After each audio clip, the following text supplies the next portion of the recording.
सर्दियों के लिए परफेक्ट देसी रेसिपी है।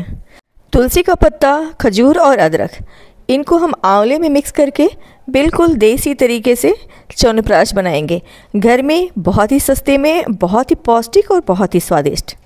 तो इसको बनाने के लिए हमने 1 किलो आंवला ले लिया है और आंवले को उबलते हुए पानी में डाल करके बॉईल कर लेंगे। बहुत ज़्यादा बॉईल नहीं करना है, 10 से 15 मिनट के लिए इसे उबालेंगे तो इसमें क्रैक्स दिखने लग जाएंगे। तो जब ये क्रैक्स दिखने लग जाए इसका मतलब है कि ये पक गया है और इसे हम निकाल लेंगे। अब इस आंवले के पानी में भी आंवले के गुण चले जाते हैं, तो आप चाहें तो इसको ऐसे ही पी सकते हैं या फिर बाल वगैरह धोने के लिए भी इस पानी को यूज़ कर सकते हैं। तो यहाँ पर अब इसे गैस को बंद कर दिया है मैंने और आंवले को छान करके ले लिया है। काफ़ी गर्म है ये, थोड़ा स्टीम निकल जाने देंगे, लेकिन पूरी तरह से ठंडा नहीं होने देंगे।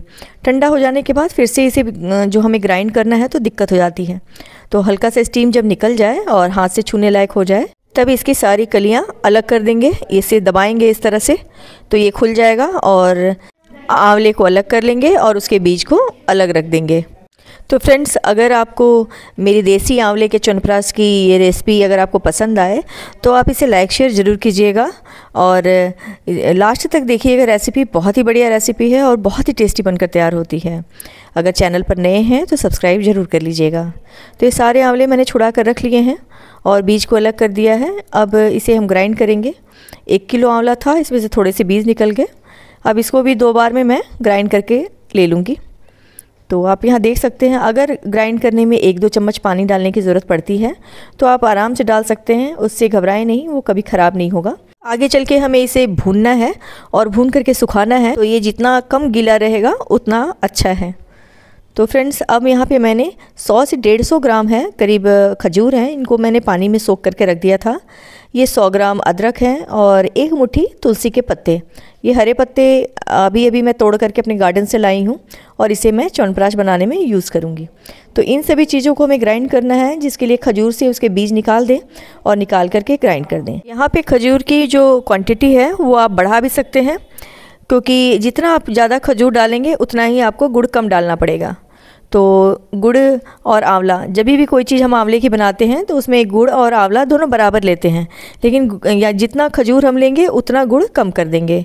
और एक और इंग्रेडिएंट है जो हम इसमें डालेंगे तो उतना गुड़ और हम कम कर देंगे। फिलहाल हम इन चीज़ों को ग्राइंड कर लेते हैं। ग्राइंड करके इनका पेस्ट रख लेते हैं। ये आप देख सकते हैं, अदरक, तुलसी पत्ता और खजूर, इन तीनों को मैंने एक साथ ग्राइंड कर लिया है और करके रख दिया है। अब हम कुछ मसाले भी रेडी करके पहले से ही रख लेंगे। तो ये 1 चम्मच जीरा है, 1 चम्मच भर के हमें लेना है। और यहाँ 7 से 8 इलायची है, हरी इलायची, और 10 से 15 लौंग ले लेंगे। 1 बड़ा चम्मच काली मिर्च भी पाउडर जाएगा, लेकिन वो मैंने पहले से ही ग्राइंड करके रखा हुआ है। अब यहाँ 2 तेज़पत्ता है जिसको मैंने तोड़ कर ले लिया है। दालचीनी का 1 से 1.5 इंच का टुकड़ा, ये भी हम ले लेंगे। इन सारी चीज़ों को हमें ग्राइंड करना है। तो ग्राइंड करके इन मसालों को लेना है। तो ये सारे मसाले जो हैं मेरे मिक्सी में सही से पिसेंगे नहीं, इनका हमें फ़ाइन पाउडर तैयार करना है।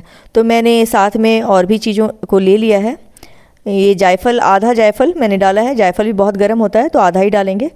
और काली मिर्च पहले से पिसा हुआ था, लेकिन फिर भी हम इसमें डाल देंगे ताकि बाकी चीज़ें भी आराम से पिस सकें। अभी भी ये काफ़ी कम लग रहा है तो मैं इसमें और एक इंग्रेडिएंट, ये 1 चम्मच काला नमक इसमें डाल दूंगी और 1 से 2 चम्मच हल्दी भी इसमें हम डाल देंगे। आप देख सकते हैं, हल्दी बिल्कुल भर के लें, काफ़ी सारा इसमें हल्दी जाएगा। तो इसको अब हम ग्राइंड कर लेंगे। तो ये बाकी चीज़ें जो पिसी हुई थी वो मैंने सिर्फ इसलिए डाली हैं क्योंकि मेरे मिक्सी के जार में बहुत थोड़े से मसाले अच्छे से फ़ाइन पाउडर बन के तैयार नहीं होते हैं। तो यहाँ आप देख सकते हैं, इसके बाद भी हमें इसे छानना है। तो इन सारे मसालों को छान करके रख लेंगे। अगर कुछ मोटे दाने या कुछ रह गए हैं तो उनको एक दोबारा से ग्राइंड कर लेंगे और ग्राइंड करके फिर से छान लेंगे। और अगर इन सब के बावजूद अगर कुछ दाने से बच जाते हैं, जैसे आप देख सकते हैं यहाँ पे कुछ बच गए हैं, तो मैं इनको हटा दूँगी। अब यहाँ पर एक क्लिप मिस हो गई है जिसमें मैंने घी डाल करके आंवला डाला था, इसके लिए मैं माफ़ी चाहती हूँ।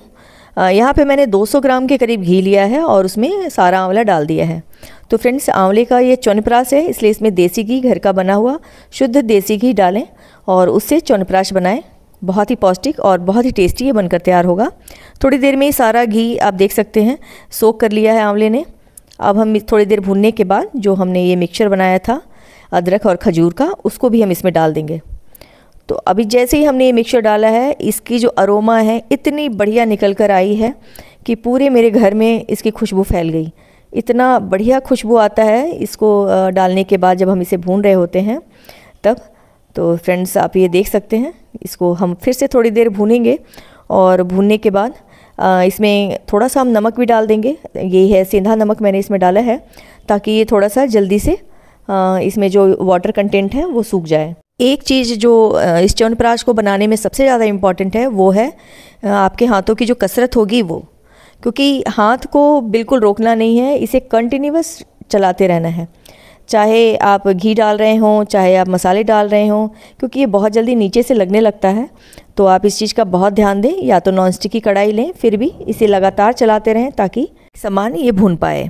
तो आप देख सकते हैं दोबारा से मैंने इसमें 2 चम्मच भर के घी मैंने डाल दिया है और इसे हम भूनते रहेंगे, लगातार हाथ चलाते रहेंगे ताकि नीचे से लगे ना।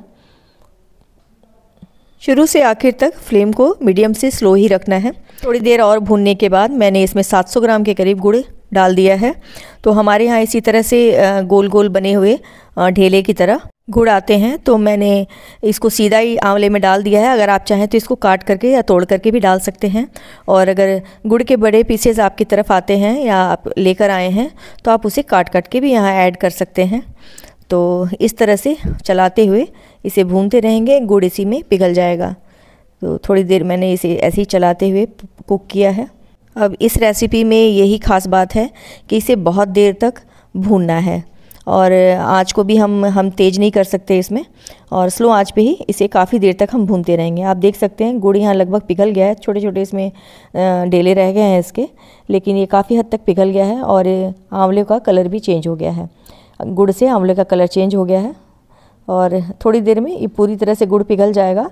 अब हमने जो मसाला पीस के और छान के रेडी किया था, उस मसाले को हम सारा का सारा इसमें डाल देंगे। आप देख सकते हैं सारा मैंने डाल दिया है और इसे अब अच्छे से मिक्स कर देंगे। मसाले भी साथ के साथ भुन जाएंगे, जीरा हल्दी सभी अच्छे से पक जाएंगे, और ये हल्दी डालने से इसका कलर भी बहुत अच्छा आ जाता है। आप देख सकते हैं गुड़ डालने के बावजूद ये बहुत काला नहीं होगा।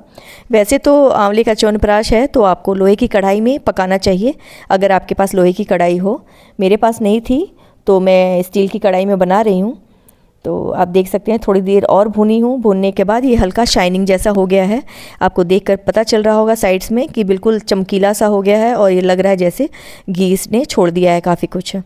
तो अब इसको इसी स्टेज पे 10 से 20 केसर के धागे 1 किलो के हिसाब से, आप देख सकते हैं कितना सारा मैं डाल रही हूँ। तो ये कम से कम 20-22 होंगे केसर के स्ट्रिंग्स। मैं इसको इसमें डाल दूँगी और इसको मिक्स करूँगी। गरम गरम में ये अच्छे से कलर भी छोड़ देगा, खुशबू भी अच्छी हो जाती है, टेस्ट भी बहुत बढ़िया आता है। ठंडे होने के बाद भी शाइनिंग इसकी बरकरार रहे और इस जो आंवले हैं एकदम शाइन करने लगते हैं ये नींबू का जूस इसमें डालने से। तो नींबू का जूस भी ज़रूर डालें। एक बड़ा सा नींबू है जिसका मैं जूस निकाल करके इसमें डाल रही हूँ। ये कम से कम 4 से 5 चम्मच जूस है जिसको मैं इसमें मिक्स कर दूँगी और फिर से थोड़ी देर के लिए पका लेंगे। अब ज़्यादा देरी से नहीं पकाएंगे नींबू का जूस डालने के बाद। तो आप देख सकते हैं ये इसको मैंने मिक्स किया है, अब गैस को बंद कर दिया है। अब आखिरी चीज़ हमें इसमें शहद डालना है। तो यहाँ पे 100 ग्राम के करीब शहद आप डाल लें, लेकिन थोड़ा सा इसका स्टीम निकल जाए, उसके बाद इसमें शहद को मिक्स करके आप स्टोर कर लें। अगर आप चाहें तो यहाँ शहद को क्वांटिटी कम या ज़्यादा कर सकते हैं या स्किप भी कर सकते हैं, लेकिन यहाँ जो ओरिजिनल इसकी रेसिपी है उसमें शहद को डालते हैं। तो यहाँ पे मैंने जितना गुड़ कम यूज़ किया था उतना शहद और खजूर इसमें एक्स्ट्रा मिठास के लिए हमने यूज़ किया है। तो फ्रेंड्स बनने के बाद ये बहुत ही टेस्टी बनकर तैयार होता है। आप देख सकते हैं अगर हम लोहे की कढ़ाई में बनाते तो इसका कलर भी बिल्कुल मार्केट जैसा काले रंग का आ जाता, लेकिन अभी तुरंत ये बनाया है मैंने तो इसलिए इसका कलर इस तरह दिख रहा है। थोड़ी देर रखने के बाद इसका कलर भी थोड़ा सा डार्क हो जाएगा। तो ये च्यवनप्राश आप बना कर रखें, बच्चों को खिलाएं दूध के साथ और आप भी खाएं। बहुत हेल्दी है, इसमें तुलसी, आंवला, अदरक, शहद सभी के गुण भरे पड़े हैं। बहुत ही टेस्टी अमृत के समान ये च्यवनप्राश बनकर के तैयार है। रेसिपी को प्रिपेयर करने में तो मुझे सिर्फ 10 से 15 मिनट ही लगे थे। जैसे आंवले को उबालना और बाकी अदरक और खजूर को ग्राइंड करना, इसमें बहुत कम टाइम लगा था, लेकिन बस इसे भूनने में समय काफ़ी ज़्यादा लगता है। इसे भूनने में कम से कम आपको 40 से 45 मिनट आपको इसको भूनना है और फिर ये रेडी होगा। तो इतना समय इसको बनाने में लग ही जाता है। तो इसको गैस पर रखने के बाद 40 से 45 मिनट तक आंवले को भून करके ये च्यवनप्राश मैंने रेडी किया है। आप भी इसे बनाएं, खाएं और रेसिपी अच्छी लगे तो लाइक शेयर ज़रूर करें। Thanks for watching.